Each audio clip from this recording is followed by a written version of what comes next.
Avatar Meher బాబా key జై. బాబా కృపతో మనము కొన్ని రోజులుగా మనం లిజన్ హ్యుమానిటీ అనే గ్రంథాన్ని చదువుకుంటున్నాము. బాబా 1955, 58 సంవత్సరాల్లో తన ప్రేమికులందరినీ రావించి మెహరాబాద్‌కి సహభాగ్యాన్ని ఇవ్వడం గురించినటువంటి విషయాలన్నీ కూడా డాన్ స్టీవెన్స్ ఈ గ్రంథంలో పొందుపరిచారు. వాటిని మనం చదువుకుంటూ ఉన్నాము. తన సహవాసీయులందరికీ బాబా మొట్టమొదట ప్రేమ గురించి చెప్పారు. ఆ తర్వాత విధేయత గురించి చెప్పారు. ఈ 2 కూడా చాలా కష్టము. ఎప్పుడైతే అవతార పురుషుడు దిగి వస్తాడో, అంటే భగవంతుడు అవతారునిగా, దైవీ మానవునిగా ఈ భూమి మీద జన్మిస్తాడో, ఆ సమయంలో మనందరికీ ఒక గొప్ప అవకాశం. ఆయనే కానుకగా ఇవ్వదగినటువంటి ప్రేమ, విధేయత మనకి లభ్యమయ్యే అవకాశం ఉంది. అటువంటి సమయంలో మనమంతా కూడా జీవించి ఉన్నాం.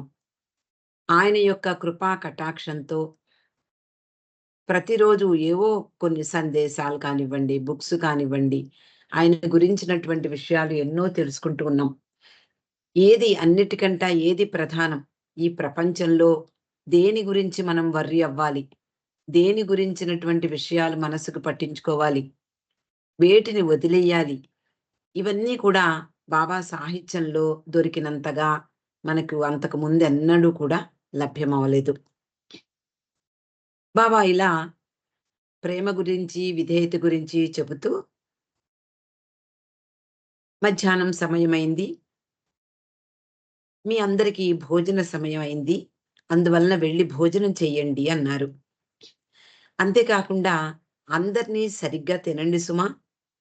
కొంత విశ్రాంతి తర్వాత తిరిగి మనమంతా కూడా మధ్యాహ్నం 2 గంటలకు ఇక్కడ కలుసుకుందాము అని చెప్పారు. అలా చెప్పి బాబా తన కుర్చీలో నుండి లేచి బయటకు నడిచారు.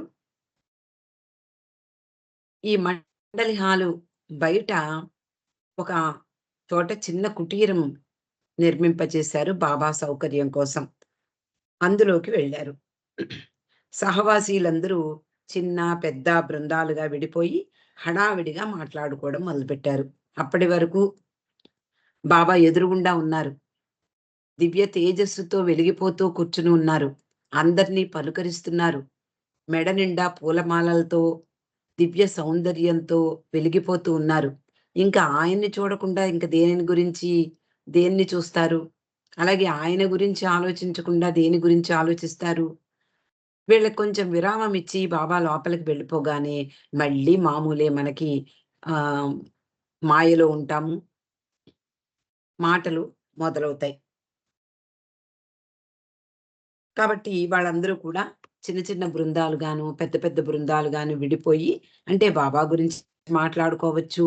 లేదా వాళ్ళందరికీ కూడా బాబా చెప్పిన అంటే బాబా గుర్తు చేశారు. మీరు భోజనం సమయం అయింది అని. అలాగే వాళ్ళకి ఆకలి కూడా గుర్తు చేసిందిట. అమ్మో! భోజనం సమయం అయిపోయింది అని. అందువలన అందరూ కూడా భోజనానికి వెళ్లారు. కొంతమంది మాటలు మానేసి కలల్లో నడుస్తున్నట్లుగా బయటికి వెళ్ళిపోయారు. కొందరు తమ తమ పనుల మీద వెళ్లారు. అలా హాలంతా ఖాళీగా మిగిలిపోయింది. భోజనాల వద్ద కొందరు తేలిక పడిన హృదయాలతో నెమ్మదిగా మాట్లాడుకుంటున్నారు. అలాగే నవ్వులతో, పరిహాసాలతో, రకరకాల ధ్వనులతో భోజనాలు పూర్తయ్యాయి. ఆ సమయంలో ఇదంతా కూడా డాన్ స్టీవెన్స్ వర్ణన. ఆ సమయంలో ఇది 1955వ సంవత్సరం నవంబర్ 4వ తేదీ. వానలు వెనకబడ్డాయి. ఆ సమయంలో మనకి మెహరాబాద్‌లో వానలు తగ్గిపోతాయి. అలాగే శీతల గాలులు, చలిగాలులు ప్రారంభమవుతాయి. భారతదేశంలో ఆ రోజు ఎండ కాసినా, ఈ భాగం మాత్రం వేడిగా లేదట. వెచ్చగా ఉంది. ఎందుకు అంటే, ఆ రోజు ఉదయమే కొంచెం వర్షం పడింది. బాబా సాహచర్యంలో ఆనందంతో కొంతమంది తప్పితే, మిగిలిన వారందరూ కూడా భోజనం తర్వాత కొంతమంది కునుకు తీశారు. అనుకున్న సమయానికి ముందే చాలా మంది హాల్లోకి వచ్చి కూర్చున్నారు. బాబా రాక కోసం నిరీక్షిస్తున్నారు. అందరికీ మధ్యాహ్నం జరగబోతున్నటువంటి కార్యక్రమ విశేషాలను తెలియజేశారు మండలి వారు. అక్కడ ఏం జరగబోతోంది అంటే, ఆ రోజు మధ్యాహ్నం బాబా ఆరంగాం గ్రామ ప్రజలందరికీ దర్శనమివ్వబోతున్నారు. ఈ సహవాస కార్యక్రమంలో భాగంగా వాళ్ళందరికీ కూడా ఆ రోజు తన స్పర్శా భాగ్యాన్ని ఇవ్వబోతున్నారు. ఆ విషయాన్ని ఈ సహవాసీయులందరికీ కూడా తెలియజేశారు మండలి వారు. ఈ పెద్ద హాలు ఎక్కడైతే బాబా సహవాస కార్యక్రమాన్ని నిర్వహిస్తున్నారో, దాని బయట కుడివైపున అంటే ముందు భాగంలో కుడివైపున ఒక పెద్ద గుడారం ఏర్పాటు చేశారట. 2 వైపులా తెరిచే ఉంది. ఒకవైపు అంటే ఆరంగాం గ్రామాన్ని సూచిస్తున్నటువంటి ఆ వైపు మూసి ఉంది. అది అంతా మట్టి నేల. అంతటా తివాసీలు పరిచారు. అంతటా మెత్తటి దిండ్లు కూడా అమర్చబడ్డాయి. ఈ మూసి ఉన్న వైపున ఒక ఎత్తైన వేదికను ఏర్పాటు చేశారు. దానిపై తివాసీలు పరిచారు. బాబా కొరకు ఒక ఆసనం కూడా ఏర్పాటు చేశారు. ఆ గుడారం వద్దకు ఆరంగాం గ్రామ ప్రజలు పెద్ద సంఖ్యలో రావడం ప్రారంభమైంది. బాబా చెప్పారు ముందుగానే, మధ్యాహ్నం భోజనం చేసి రండి అని. అలాగే వాళ్ళందరూ కూడా మధ్యాహ్నం ఆ పెద్ద సంఖ్యలో రావడం ప్రారంభించారు. ఇక్కడ బాబా ఈ సహవాస కార్యక్రమాలు ఏర్పాట్లకై పనులు చేసినటువంటి ఆరంగాం గ్రామ ప్రజలను, ముఖ్యంగా కార్మికులకు ఆ రోజు దర్శనమివ్వబోతున్నారు. అంటే సహవాస కార్యక్రమాల కోసం మరి ఏర్పాట్లన్నీ చెయ్యాలి. మండలి వారితో పాటు మండలి వారు వీళ్ళందరినీ కూడా పనికి ఏర్పాటు చేసుకున్నారు. అలా గ్రామ ప్రజల సహకారంతో ఈ సహవాస కార్యక్రమానికి వచ్చేటటువంటి ప్రేమికుల సౌకర్యము, అలాగే వాళ్ళకి వసతి ఏర్పాటు చేశారు. అందువలన వాళ్ళందరినీ ఆ రోజు పలకరించనున్నారు బాబా. అలాగే వాళ్ళని ఆదరించడానికి కూడా సిద్ధమయ్యారు. గత 40 సంవత్సరాలుగా, సుమారు 40 సంవత్సరాలుగా ఈ ప్రాంతమంతా కూడా బాబా విశ్వ కార్యానికి కేంద్రమైపోయింది. అలా మెహరాబాద్‌కు వచ్చి బాబా అప్పటికి సుమారు 37 సంవత్సరాలయింది. అందువలన ఆ కుటుంబాలలో చాలా మంది బాబా ఎదుటే పుట్టి పెరిగిన వారే. ఆ గ్రామస్తులందరికీ కూడా బాబా ఎలాంటి వాడో ఇక్కడ వర్ణిస్తున్నాడు డాన్స్. ఆయన ఉన్నతోన్నతుడు. సాధారణంగా ఒక మతాన్ని ప్రచారం చేయడానికో, లేదా మతంలో చెప్పబడినటువంటి విషయాలను వల్లించడానికో, లేదా వాళ్ళందరికీ ప్రవచనాలివ్వడానికో ఆహ్, ఊరూరా తిరుగుతూ ఉంటారు మత ప్రచారకులు. కానీ బాబా అలాంటి వాళ్ళు కాదు. అందరికంటే ఉన్నతుడు. ఉన్నతోన్నతుడు. అక్కడ వాళ్ళందరూ కూడా నిరక్షరాస్యులు. ఈ గ్రామవాసులందరూ కూడా ఏమీ చదువుకోనివారు. అమాయకులు కూడా. అలాంటి పల్లె ప్రజలు బాబాని ఒక గురువు అని అనుకుంటే, వాళ్ళు భక్తి, అలాగే భయాలతో ఉండేవారు. కొంచెం బిడియంతో కూడా ఉండేవారు. వాళ్ళు గురువు అనుకోవటం లేదు. కానీ ఆయన వాళ్ళకి సర్వస్వము. సర్వము అయి ఆయన వాళ్ళని కాచి రక్షిస్తూ, వారి అవసరాలను గమనిస్తూ, మంచి, చెడు అన్నీ చెబుతూ, నాగరికతను పెంపొందింపచేశారు వాళ్ళల్లో. అంటే నాగరికత నా నగరాల్లో ఉండేటటువంటి ప్రజలందరూ కూడా ఏ విధంగా ఏ విధంగా జీవిస్తున్నారు అంటే, వాళ్ళు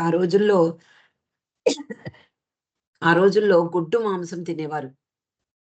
ఇలాంటి చాలా అపరిశుభ్రంగా కూడా ఉండేవారు. అందువలన బాబా వాళ్ళందరికీ కూడా శుభ్రత నేర్పారు. స్వయంగా వాళ్ళందరికీ పిల్లలందరినీ పిలిచి, హరిజనుల పిల్లలందరినీ పిలిచి, వాళ్ళకి స్నానాలు చేయించి బట్టలు వేసేవారు. వాళ్ళకి శుభ్రంగా ఉండడం ఎలాగో చెప్పేవారు. అలాగే గ్రామస్తులందరినీ కూడా పిలిచి బా అంటే ఆయా సందర్భాలలో బాబా వాళ్ళందరికీ కూడా పరిశుభ్రత ఎలా ఉండాలి, అలాగే ప్రతిరోజు స్నానం చెయ్యడము, తర్వాత ఆహ్, ఈ గొడ్డు మాంసం అంటే చనిపోయినటువంటి జంతువుల మాంసం తినకూడదు అని చెప్పడము, ఇలాంటివి ఎన్నో ఆహ్, వాళ్ళకి బోధించేవారు. స్వయంగా చేసి చూపించేవారు. కాబట్టి బాబా వాళ్ళకి గురువు కాదు, దేవుడు కాదు, అంతకు మించినదే వాళ్ళందరికీ. అంటే సర్వస్వము ఆయనే వాళ్ళకి. ఆ గ్రామ పరిసరాలలో అంటే బాబా ఎప్పుడైతే అప్పుడప్పుడు మెహరాబాద్ వస్తూ ఉండగా అంటే మెహరాబాదే కేంద్ర స్థానం. కానీ చుట్టుపక్కల ఊళ్ళకి వెళ్ళడము లేదా హ్మ్. లేదా ఆహ్, ప బయట ప్రదేశాలకు వెళ్ళడము. ఆ రోజుల్లో క్వెట్టా మొదలైనటువంటి ప్రాంతాలకు వెళ్ళి వస్తూ ఉండేవారు. అలా వచ్చినప్పుడు వాళ్ళందరికీ గుర్తేమిటి అంటే కారు శబ్దం. కారు హార్న్ వినపడేటప్పటికల్లా వాళ్ళందరూ పరుగు పరుగున పిల్లలు, పెద్దలు, ముఖ్యంగా ఆడవాళ్ళు చంకలో పిల్లల్ని పెట్టుకుని పరుగులు పెట్టి ఆ కారుని తాకి లేదా బాబా తలుపులు తీసి ఉంటే బాబాను తాకి వాళ్ళు సంతృప్తి పొందేవారట. నిజానికి అది రైలు పట్టాల మీద నెమ్మదిగా వెళ్ళేది. కొండ మీదకి వెళ్ళాలంటే. ఒక్కొక్కసారి ఈ మలుపులో అంటే మెహరాజాద్ నుండి వచ్చే మలుపులో నెమ్మది అయ్యేది. అంటే వేగం తగ్గేది. అలాంటి సమయాల్లో ఈ గొర్రెలు కాచుకునే అంటే పశువులు కాచుకునేటటువంటి పశువుల కాపరులు, పిల్లలు ఆడుకునేటటువంటి పిల్లలు, తల్లి అంటే పిల్లల్ని ఎత్తుకున్నటువంటి తల్లులు వీళ్ళందరూ పరుగు పరుగున బాబా దగ్గరికి వచ్చేవారట. అలా వాళ్ళందరూ కూడా అరుస్తూ, కేకలు వేస్తూ బాబాని కానీ, బాబా కారుని కానీ తాకి తృప్తి పడేవారు. ఆయనంటే అంత వెర్రి ప్రేమట. మళ్ళీ ఈ సహవాస కార్యక్రమానికి వద్దాం. ఈ సమయంలో వాళ్ళందరూ కూడా బాబా దర్శనానికి వస్తూ ఉన్నారు. గ్రామ ప్రజలందరూ కూడా ఆరంగాం గ్రామ ప్రజలందరూ కూడా బాబా చెప్పినటువంటి సమయానికి ఆ గుడారం దగ్గరికి వచ్చి నిలబడ్డారు. ఒక్కొక్కరే ముందుకు సాగుతూ బాబా ముందుకు వచ్చి తమ ప్రేమ తండ్రిని దర్శించుకునే అరుదైన అవకాశం దొరికింది వాళ్ళందరికీ కూడా. చాలా రోజులకి. అంటే మామూలుగా బాబా రావడము, వెళ్ళిపోవడము, ఏదైనా సమస్యుంటే వాళ్ళందరినీ పిలవడము, వాళ్ళందరికీ భజన, కీర్తనలు నేర్పడము, ఇవన్నీ కూడా తొలి రోజుల్లో చేస్తూ ఉండేవారు. కానీ ప్రత్యేకంగా వాళ్ళ కోసం తాను కొంత సమయాన్ని కేటాయించి వాళ్ళందరికీ దర్శన భాగ్యాన్ని ఇవ్వడం అనేది ఇదే ప్రథమం. కాబట్టి వాళ్ళందరికీ ఒక మంచి గొప్ప అవకాశం దొరికింది. ఒక్కొక్కరిని వాళ్ళందరినీ కూడా ఒక్కొక్కరిని పలుకరిస్తారు బాబా. ఆయన చిరునవ్వు, ఆయన చేతి స్పర్శాభాగ్యం పొందే మహదవకాశం ఆ రోజు వాళ్ళకి లభ్యమైంది.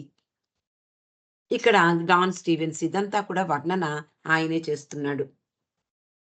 భారతీయులకు తమ గురువుల పట్ల అంటే గొప్పవాళ్ళు ఎవరైనా ఇప్పుడు మనకి చిన్నతనాల్లో మనము చూస్తూ ఉంటే గుర్తుకు తెచ్చుకుంటే, ఆ రోజుల్లో ఎవరైనా ఒక సాధు పురుషుడు ఊళ్ళోకి రాగానే అందరూ ఆయన కాళ్ళకి నమస్కరించేవారు. వాళ్ళు కపట గురువులవ్వచ్చు, లేదా ఏదైనా అవ్వచ్చు. అయినా కూడా మన భారతీయ సాంప్రదాయం అలాంటిది. అంతేకాకుండా పెద్దవారికి పాద నమస్కారం చేయడం కూడా మన సాంప్రదాయం. ఇంకా ఎవరో గురువు అలాంటి వాళ్ళెవరైనా వచ్చినప్పుడు, లేపోతే పీఠాధిపతులు ఇలా వాళ్ళు సంచారం చేస్తూ వచ్చేటప్పుడు వాళ్ళందరికీ మొక్కడం అనేది మన సాంప్రదాయం. అలా తమ గురువుల పట్ల చూపించే భక్తి ప్రపత్తులు సాధారణమే. కానీ విదేశీయులు ఇక్కడెవరున్నారు? డాన్ స్టీవెన్స్, ఫ్రాన్సిస్ బ్రెబెజాన్ వీళ్ళిద్దరూ ఉన్నారు. వీళ్ళిద్దరూ ఆ రోజు వారం రోజులు బాబా చేస్తున్నటువంటి కార్యక్రమాలకు సాక్షీభూతం. వాళ్ళ వాళ్ళు బాబా ఇచ్చినటువంటి అవకాశాన్ని వినియోగించుకుని, ఈ పుస్తకంలో బాబా ఇచ్చిన సందేశాలు, అలాగే రంజు అబ్దుల్లా మొదలైనటువంటి వాళ్ళు వ్రాసి